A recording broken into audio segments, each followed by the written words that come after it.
Mi nombre es Alejandra Morales, tengo 35 años y durante los últimos 12 años he trabajado como contadora forense especializada en casos de divorcio de alto patrimonio. Mi trabajo consiste en rastrear activos ocultos, descubrir esquemas de evasión fiscal y desenmascarar las maniobras financieras más sofisticadas. Lo que nadie sabe, incluido mi esposo Roberto, es que durante los últimos 2 años he estado aplicando esas mismas habilidades a mi propio matrimonio. Todo comenzó cuando Roberto empezó a comportarse de manera extraña con el dinero. Pequeñas cosas al principio, facturas que no coincidían, retiros de efectivo inexplicables, una repentina obsesión por manejar todas las finanzas familiares. Como ama de casa dedicada al cuidado de nuestros gemelos de 8 años, había dejado que Roberto se encargara de la mayoría de nuestras inversiones y cuentas bancarias. Fue un error que me costaría caro, pero también me daría la ventaja que necesitaría más tarde. La primera señal real de alarma llegó hace 2 años durante una cena familiar. Roberto había llegado tarde, como siempre últimamente, y cuando le pregunté sobre el estado de nuestras finanzas para planear las vacaciones de verano, él se puso extrañamente defensivo. ¿Por qué necesitas saber eso?, preguntó, su voz más áspera de lo usual. Yo me encargo del dinero. Tú solo preocúpate por los niños y la casa. Esa noche, mientras Roberto dormía, comencé mi investigación. Al principio fue solo curiosidad profesional. Después de todo, llevaba años desentrañando las finanzas ocultas de otros matrimonios fracturados. Nunca pensé que estaría aplicando esas habilidades en mi propia casa. Lo que descubrí durante los siguientes meses me dejó helada. Roberto no solo había estado desviando fondos a cuentas separadas, sino que había establecido una sofisticada red de empresas fantasma en paraísos fiscales. El dinero que yo creía que estaba siendo ahorrado para la educación universitaria de nuestros hijos había sido canalizado a través de 3 países diferentes antes de terminar en una cuenta en las Islas Caimán. Pero había más. Los registros mostraban pagos regulares a un apartamento que nunca había visto, facturas de restaurantes caros que nunca habíamos visitado juntos, y compras de joyas que nunca había recibido. La imagen se volvió clara. Roberto no solo estaba ocultando dinero, estaba financiando una vida completamente separada. Decidí seguir recopilando evidencia. Cada documento que encontraba lo copiaba meticulosamente, cada transacción la rastreaba hasta su origen, cada cuenta bancaria la documentaba con precisión forense.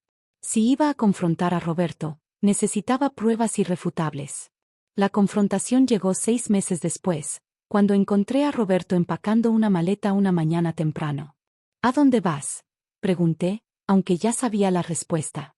Alejandra, necesitamos hablar, dijo sin mirarme. Esto no está funcionando. Quiero el divorcio. La fría simplicidad de su declaración me golpeó como una bofetada.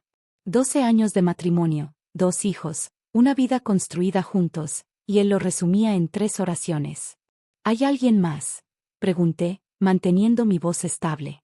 Eso no importa ahora, respondió, finalmente mirándome.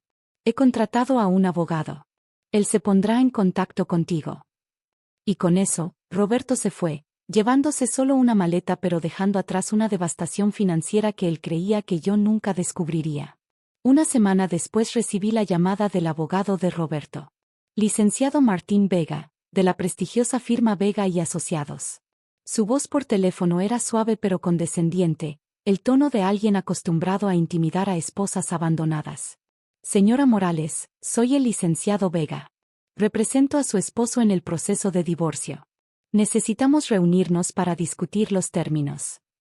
La cita se programó para el siguiente miércoles en su oficina del centro de la ciudad. El bufete ocupaba 3 pisos de un rascacielos de cristal, todo mármol italiano y maderas exóticas.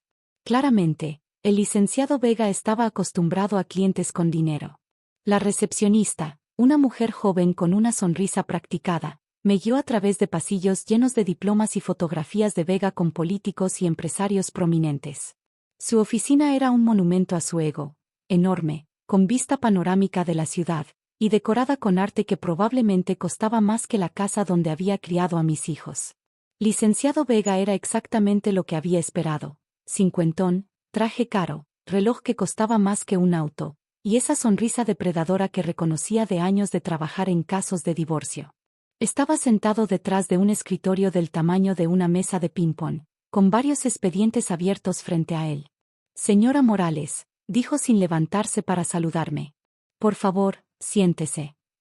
Me senté en la silla frente a su escritorio, notando cómo estaba posicionada ligeramente más baja que la suya, una táctica psicológica básica que había visto usar a muchos abogados intimidantes. Vayamos directo al grano, comenzó, hojeando los documentos. Su esposo quiere un divorcio rápido y limpio. Está dispuesto a ser generoso con la manutención de los niños, por supuesto, pero en cuanto a la división de bienes. Hizo una pausa dramática, claramente disfrutando el momento. Señora Morales, seamos realistas. Usted no trabajó durante el matrimonio. No contribuyó financieramente a los activos familiares. Mi cliente construyó una empresa exitosa mientras usted se quedaba en casa. La ley de divorcio no favorece a... Se detuvo, como si buscara las palabras exactas. A las amas de casa que buscan una pensión alimenticia que no han ganado. Sentí una familiar oleada de adrenalina, la misma que experimentaba cuando estaba a punto de desenmascarar un esquema financiero particularmente complejo. Mantuve mi expresión neutral mientras sacaba mi propio expediente de mi bolsa. Entiendo su posición, licenciado Vega, dije calmadamente. ¿Podría revisar estos documentos financieros mientras hablamos? Le pasé una carpeta relativamente delgada, conteniendo solo los estados de cuenta bancarios más recientes y algunas facturas domésticas básicas. Era carnada, diseñada para reforzar su percepción de mí como una esposa ingenua que no entendía de finanzas. Vega echó un vistazo rápido a los documentos, su sonrisa volviéndose aún más condescendiente. Sí, como esperaba. Gastos domésticos básicos, algunas cuentas de ahorros modestas. Esto confirma lo que mi cliente me dijo. Usted no tiene idea de cómo funcionan las finanzas familiares reales.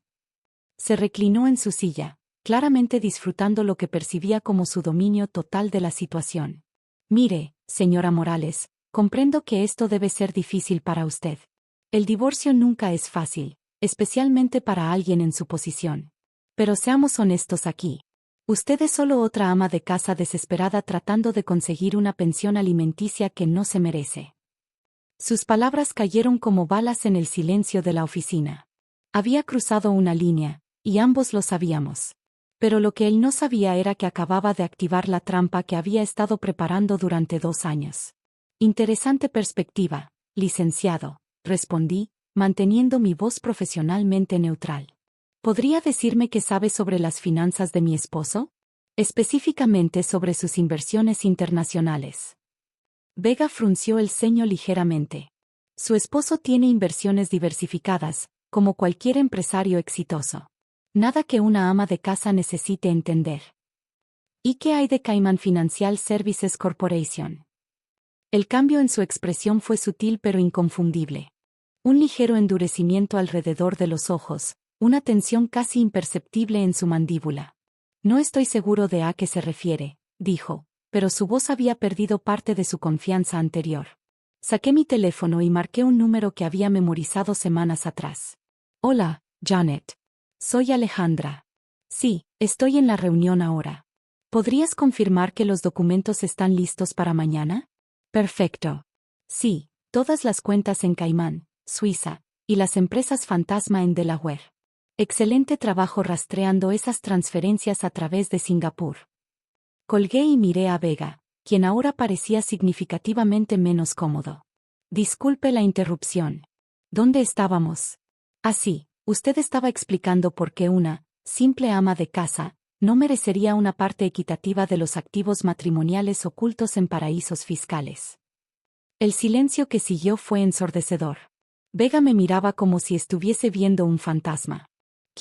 ¿Quién es usted exactamente?, preguntó finalmente. Sonreí y saqué una segunda carpeta de mi bolsa, esta considerablemente más gruesa que la primera. Soy Alejandra Morales, contadora forense certificada con especialización en investigación de activos ocultos. Durante los últimos 12 años he trabajado para firmas legales de alto perfil, ayudando a desenmascarar exactamente el tipo de esquemas financieros que su cliente ha estado operando. Abrí la carpeta y comencé a esparcir documentos sobre su escritorio.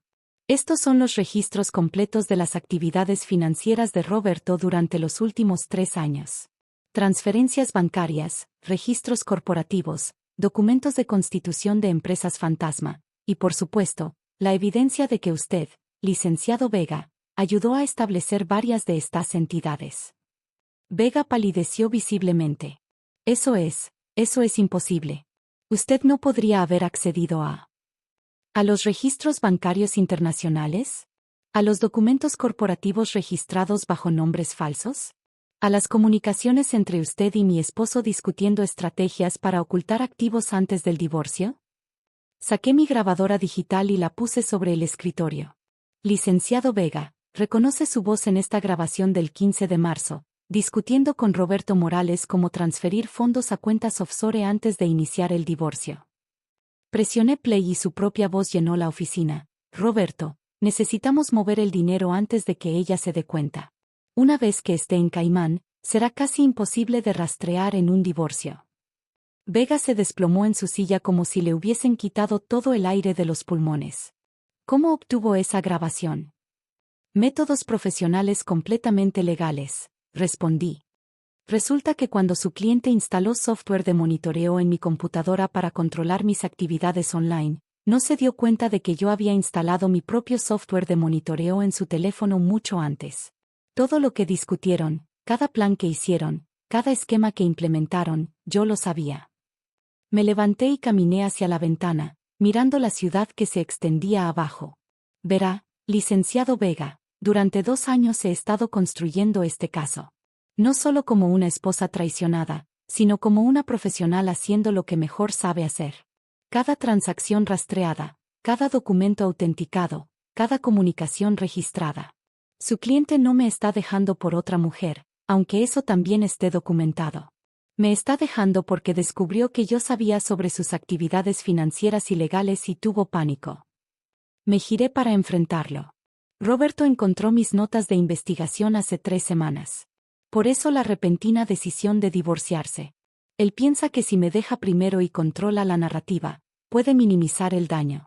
Lo que él no sabe es que yo ya contacté al Servicio de Administración Tributaria. La investigación por evasión fiscal comenzará la próxima semana. Vega intentó recuperar su compostura profesional. Señora Morales, esto podría interpretarse como extorsión. ¿Extorsión? No, licenciado. Esto es justicia. Su cliente ha estado robando de nuestros hijos durante años, construyendo una vida secreta financiada con dinero que legalmente nos pertenece a todos. Yo simplemente estoy asegurándome de que la división de bienes sea equitativa basada en los activos reales, no en la versión editada que ustedes pensaban presentar. Saqué un documento final de mi carpeta. Esta es mi contrapropuesta.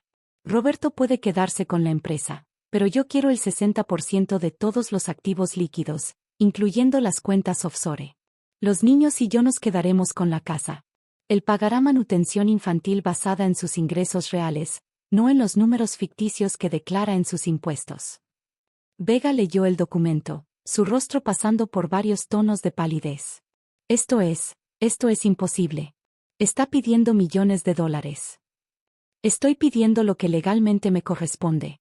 Además, hay un cronograma. Roberto tiene 48 horas para aceptar estos términos. Después de eso, toda la evidencia que he recopilado se entrega automáticamente a las autoridades fiscales y a la Comisión de Ética del Colegio de Abogados. La mención de la Comisión de Ética hizo que Vega se irguiera bruscamente en su silla. Usted no puede amenazar mi licencia profesional. No es una amenaza, licenciado. Es una consecuencia. Usted ayudó a mi esposo a cometer fraude fiscal y a ocultar activos matrimoniales. Eso viola al menos 6 artículos del Código de Ética Profesional. Francamente, debería estar agradecido de que solo esté interesada en un divorcio equitativo y no en presentar cargos criminales. Guardé todos los documentos en mi carpeta y me dirigí hacia la puerta. Mi número está en la propuesta. Esperaré su llamada antes del viernes a las 5 de la tarde. Espere. Vega se levantó de su silla. Esto cambia completamente la situación. Necesito hablar con mi cliente. Por supuesto. Pero licenciado, cuando hable con Roberto, asegúrese de que entienda una cosa. La simple ama de casa resulta ser mucho más inteligente de lo que cualquiera de ustedes imaginó. Salí de su oficina sin mirar atrás, pero pude sentir su mirada quemándome la espalda mientras caminaba por el pasillo. La llamada llegó 36 horas después. Roberto aceptó todos mis términos. El divorcio se finalizó 3 meses después en una audiencia que duró menos de 20 minutos. Roberto se sentó al otro lado de la sala con un abogado nuevo, uno que claramente había heredado un caso que ya estaba perdido. Vega había sido suspendido por la Comisión de Ética pendiente de una investigación completa. Cuando el juez preguntó si había alguna objeción a los términos acordados, Roberto simplemente negó con la cabeza. Ni siquiera me miró. Después de la audiencia, esperé en el pasillo mientras Roberto y su nuevo abogado salían del edificio. Su nueva novia, una mujer 20 años menor que había conocido en sus viajes de negocios, lo esperaba en el estacionamiento. Se veía nerviosa, probablemente preguntándose si su nuevo estilo de vida financiado estaría en peligro. Mi propio abogado, una mujer brillante que había contratado precisamente porque entendía casos complejos de activos ocultos, se acercó con una sonrisa. Alejandra, en 25 años ejerciendo nunca había visto un caso donde el cónyuge hiciera toda la investigación forense por su cuenta. Literalmente no tuve que hacer nada excepto presentar la evidencia que ya habías reunido.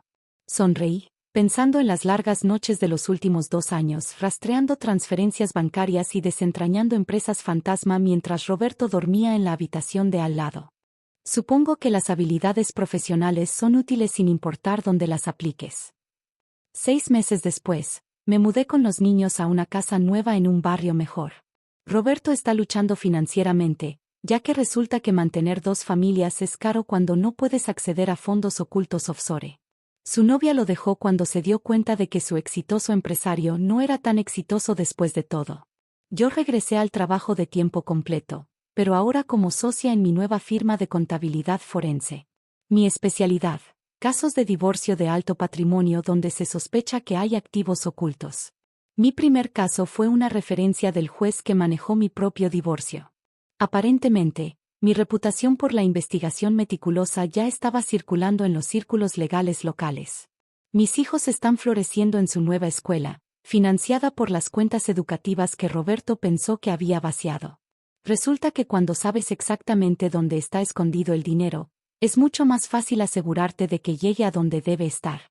En cuanto al licenciado Vega, perdió su licencia después de que la investigación de ética reveló que había ayudado a múltiples clientes a ocultar activos durante divorcios. Su firma prestigiosa se declaró en bancarrota 6 meses después del escándalo. A veces, cuando estoy trabajando hasta tarde en un caso particularmente complejo, pienso en aquella reunión en su oficina. En cómo me miró cuando pensaba que era solo otra ama de casa desesperada. En cómo cambió su expresión cuando se dio cuenta de que había subestimado completamente a su oponente. La ironía no se me escapa. Durante años, ayudé a otras mujeres a recuperar lo que sus esposos habían tratado de robarles. Nunca pensé que tendría que aplicar esas mismas habilidades a mi propia vida. Pero resulta que la experiencia profesional es invaluable, sin importar cuán personal se vuelva el caso. Y cuando los posibles clientes me preguntan por qué deberían confiarme sus casos más complicados, simplemente sonrío y les cuento sobre el día que un abogado arrogante aprendió que nunca se debe subestimar a una mujer que sabe exactamente lo que vale.